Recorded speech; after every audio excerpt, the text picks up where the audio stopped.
मित्रांनो, आपल्या सगळ्यांना आम्लपित्त हा आजार माहिती आहे, ज्याला आपण ॲसिडिटी म्हणतो. आमच्याकडे बरेच पेशंट येतात आणि म्हणतात आम्हाला ॲसिडिटी झाली आहे.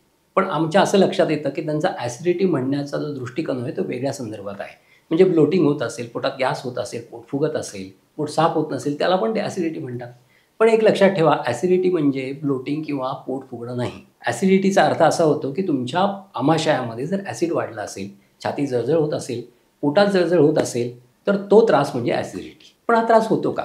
तर पित्त प्रकृतीच्या माणसांना हा त्रास जास्त होताना दिसतो. याचं कारण असं, की आपल्या पोटामध्ये नॉर्मल माणसामध्ये जे पित्ताचं प्रमाण सिक्रेट होत असतं, म्हणजेच जर नॉर्मल माणसामध्ये 1 एवढं प्रमाण जर पित्ताचं सिक्रेट होत असेल, तर पित्त प्रकृतीच्या माणसामध्ये ते 1.8 म्हणजे जवळ-जवळ दुप्पट पित्ताचं प्रमाण सिक्रेट होत असतं. आणि अशा पित्ताला जर वेळेत खायला मिळालं नाही, त्याच्यामध्ये टाकायला अन्न मिळालं नाही, तर ते पित्त आंबायला लागतं आणि आंबून त्याचं आम्लत्व वाढतं आणि आम्लपित्त होतं.